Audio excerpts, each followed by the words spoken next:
Hello everyone, my name is Jamin. Thanks so much for visiting my channel. In this video, I have an EliteBook 850 G7. I'm going to show you how to get inside, access your fan, heatsink, CPU assembly. So first thing, power down your computer, make sure that it's off and unplugged from your charger. We're then going to flip your computer over to access the bottom case screws. You'll see the screws that need to be removed near the red arrows. After removing those screws, you'll take a small, flat pry tool.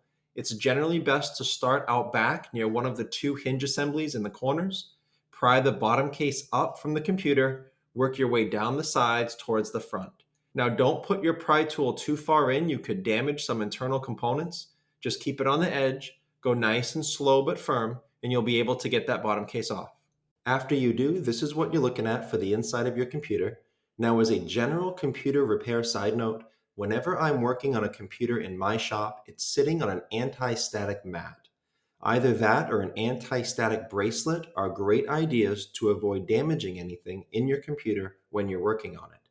If you would like any help with tools or supplies for your computer project, as well as any of the replacement and upgrade parts for this specific model computer, I will have a link above, also below in the description, and it will be a list of all the tools and supplies as well as the replacement and upgrade parts for this computer.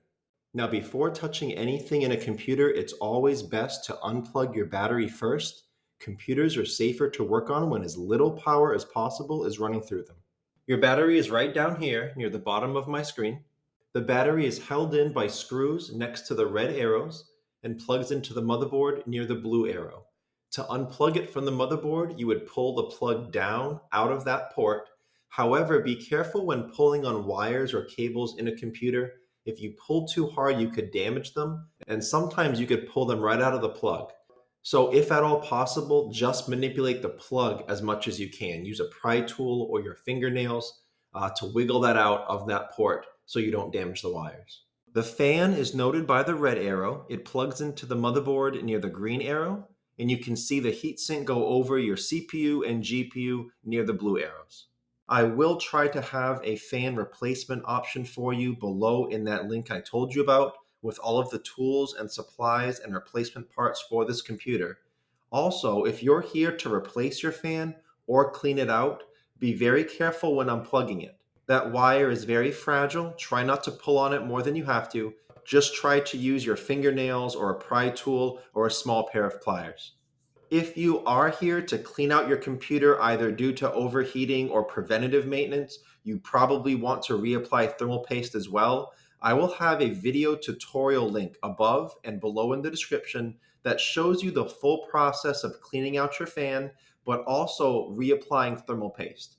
After unscrewing those screws above your CPU and GPU, you want to clean all the old thermal paste off from both the processors as well as the underside of those heat sinks. You don't want to put new paste on top of old paste. Also, if you put too little thermal paste down, it obviously won't do its job. But if you put too much thermal paste down, it ends up locking heat in rather than facilitating its transport out. So again, that tutorial will be above and below in the description if you would like help with that. And lastly, as long as you're in your computer, check out near the blue arrows, this is your RAM.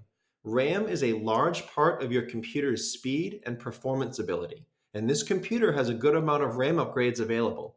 If you want more information on how to upgrade this RAM, check out the video that pops up when this one's done, and I'll explain more about that.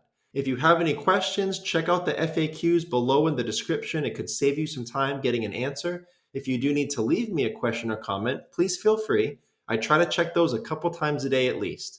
Thanks so much for watching, everyone. I look forward to seeing you on my next video.